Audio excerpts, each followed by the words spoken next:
بسم الله الرحمن الرحيم warka telefishinka hiil qaran kusoo dhawaada dhegeystayaal labada mas-uul ee ugu sarreeya dalka Soomaaliya ayaa ishayay asbuuciyadii u dambeysay ishaynta labadan mas-uul ayaa salka ku haysa arrimo shakhsiyadeed iyo mid gaar ahaaneed wararku waxay sheegayaan in iskala duwanaanshaha labada nin ayan wax raada iyo sala ku lahayn arrinta mabaadi'da iyo dalka qarannimada dalka mid gari lama yaqaan laakiin labadan shakhsi ayaa waxay khatar geliyeen jiritaanka dowladnimada Soomaaliyeed isla markaana waxay niyad jab weyn ku rideen malaayiin qof oo Soomaaliyeed oo ku nool dalka iyo dibaddaba labadan shakhsi Maxamed Xuseen Rooble ra'iisul wasaaraha Soomaaliya oo ah nin waqtigiisu sii dhacayo iyo Maxamed Cabdullaahi Farmaajo oo asagu 8 bilood u dhameysay ku joogay kursiga sifaan sharci ahayn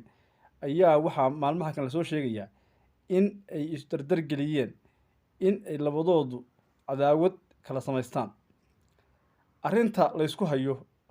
ayaa waxay noqotay mid basiid ah kadib markii uu nin waliba ka dhaxarki waayay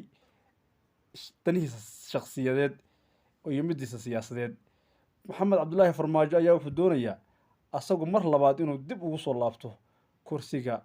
ugu sarreeya Soomaaliya ee madaxweynenimo asagoo 4 sano iyo 8 bilood la soo dhaafay aan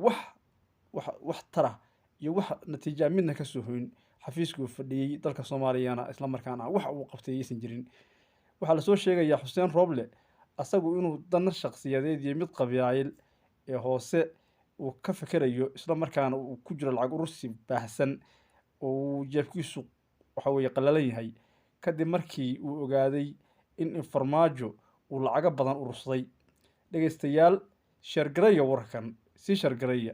gareeya warkan السلام عليكم ورحمة الله وبركاته